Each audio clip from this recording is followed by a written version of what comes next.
नमस्कार दोस्तों। आप सभी लोग जानते होंगे दैट रिसेंटली सीबीआईसी ने एक सर्कुलर इशू किया था and mentioned that scrutiny of returns will happen. और जिन लोगों की रिस्क असेसमेंट के बेस पे डीजीएआरएम और अदर एजेंसीज आइडेंटिफाई करती हैं कि इनको जो है वो इनके रिटर्न्स को स्क्रूटनाइज किया जाए जब से जीएसटी इंप्लीमेंट हुआ है, ये एक्सरसाइज फर्स्ट टाइम इंप्लीमेंट होनी स्टार्ट होगी। और इसमें क्या क्या इंपॉर्टेंट रिस्क पैरामीटर्स हैं जो डिपार्टमेंट देखेगा, वो आपके लिए जानना बहुत आवश्यक है। तो हम लोग आज इस पे डिस्कस करने वाले हैं कि 13 वो सबसे इंपॉर्टेंट पैरामीटर्स क्या हैं जो बेसिकली डिपार्टमेंट स्क्रूटनाइज करेगा for this particular period. And you should be aware कि एक्चुअली इसमें प्रोसीडिंग्स होने कैसे वाली हैं। So mainly I would say कि ये जो भी पैरामीटर्स हैं ये कुछ इस तरह से हैं कि आपको आइडेंटिफाई ये करना होगा कि कौन कौन से ऐसे इश्यूज हैं जो कि आप पर एप्लीकेबल हैं। मेजॉरिटी में मेरी अंडरस्टैंडिंग ये है कि ये सारे इश्यूज आप पे एप्लीकेबल होंगे, बट स्टिल इनको वन बाय वन जो है वो टेकअप करते हैं। सबसे पहला इशू होगा कि जो भी आपके जीएसटीआर 1 में आउटवर्ड लायबिलिटी आपने डिस्क्लोज की है, आउटवर्ड टैक्सेबल वैल्यू आपने डिस्क्लोज की है, चाहे वो टैक्सेबल टू द टैक्स हो या एक्सपोर्ट के अंडर हो, वो रिकंसाइल करना होगा with respect to the amount that you have disclosed in GSTR 3B।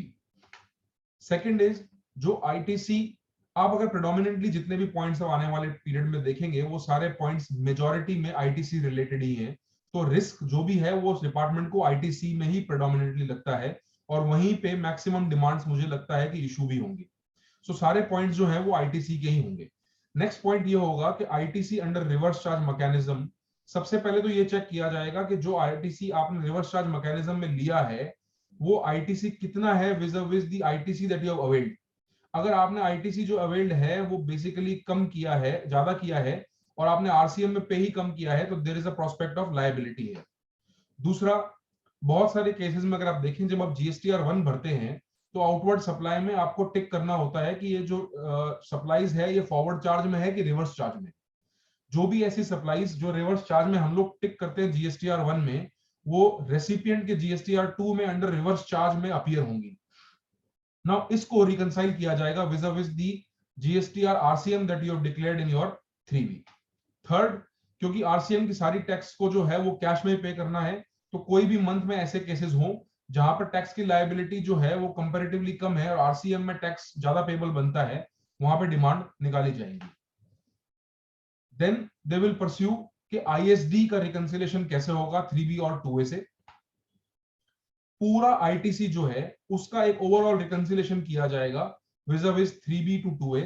इसमें आप आने वाले पॉइंट्स में देखेंगे कि 16(4) का रूल विच इज जो टाइम लिमिट तक मैच हो जाए, या फिर जिन लोगों के नंबर्स कैंसिल हो गए हैं उन रूल्स को भी कंसिडर करने के लिए प्रावधान इस सर्कुलर में, इस एसओपी में दिए हैं। नेक्स्ट, आउटवर्ड टैक्सेबल सप्लाई को रिकंसाइल करना पड़ेगा with the outward taxable supply under TDS और टीसीएस, जहां पे आपका टीडीएस और टीसीएस काटा जा रहा है under the provisions of the GST act. Then GSTR 3B और ई वे बिल्स के हिसाब से टैक्सेबल वैल्यू में कितना गैप है उसको भी एनालाइज किया जाएगा। जहां कहीं भी ऐसे केसेस हैं जहां पर कैंसिल्ड हो चुके हैं जीएसटी नंबर सप्लायर के और उनका आपने आईटीसी अवेल किया है, तो वो आईटीसी सब लायबल टू रिजेक्शन है और उन आईटीसी के अगेंस्ट में डिमांड परस्यू की जाएगी।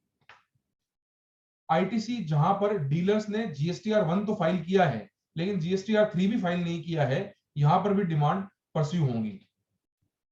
आईटीसी जैसे मैंने पहले कहा 16(4) मतलब सितंबर का महीना, या शुरुआती दौर में अगर आप देखें तो मार्च 2019 का टाइम लिमिट था। उसके बाद में अगर किसी वेंडर ने अगर जो है जीएसटी के रिटर्न फाइल किए हैं तो इन सब केसेस के अंदर में भी डिमांड परस्यू होंगी। Import of goods ITC, comparison of the import of goods GSTR 2A viz the ice gate. Rule 42-43 में अगर कोई रिवर्सल है, rule 42-43 pertains to exempted supply and taxable supply pro rata reversal of input tax credit। तो ये भी अगर आपने calculation सही नहीं की है तो यहां पर भी बेसिकली डिपार्टमेंट की नजरें रहेंगी। देन इन सब केसेस के अंदर में जो भी डिमांड्स परस्यू हुई हैं, इन डिमांड्स के ऊपर क्या रेलेवेंट इंटरेस्ट बनता है under section 50 of the income tax act, और अगर कोई भी लेट फीस है तो वो लेट फीस का भी प्रावधान दिया गया है। कंक्लूडिंग नोट ये है कि प्रेडोमिनेंटली ये जो केसेस हैं ये ऑडिट के केस नहीं है, इसको परस्यू किया जा रहा है section 61 of the CGST act which is the scrutiny of returns. और स्क्रूटनी ऑफ रिटर्न्स के लिए बहुत असेंशियल है कि स्क्रूटनी ऑफ रिटर्न्स जो है वो basically based on some parameters होंगे जो डीजीआरएम एंड अदर एजेंसीज जो है वो इन फील्ड ऑफिशियल्स को प्रोवाइड करेंगी। और जीएसटीएन सिलेक्शन का काम जो है वो फील्ड ऑफिशियल्स के डायरेक्ट परसुएंस में नहीं है, ये जीएसटीएंस जो है वो फील्ड ऑफिशियल्स को लिस्ट बाय लिस्ट एक ऑर्गेनाइज तरीके से दिए जाएंगे। जो भी ऑब्जर्वेशंस डिपार्टमेंट करेगा उन ऑब्जर्वेशंस के अगेंस्ट में असेसी को अपना पॉइंट ऑफ व्यू रख के सबमिशंस देने का जो राइट है लॉ में वो तो है ही है। And based upon the whole process अगर वो मैटर जो है वो अगर एक एमिकेबल तरीके से क्लोज हो जाता है, that the department is ready to listen to your point of views, then there will be no show cause notice or demand pursued under section 73 or 74। otherwise section 73 74 के प्रावधान में डिपार्टमेंट जो है वो इन बेसिस पे एक्शन इनिशिएट कर सकता है। So I hope this has made you clear what are the risk parameters. I have taken it in a very brief sense. If there are any specific queries, you obviously write to me. I will have a discussion on this in an elongated manner. Thank you.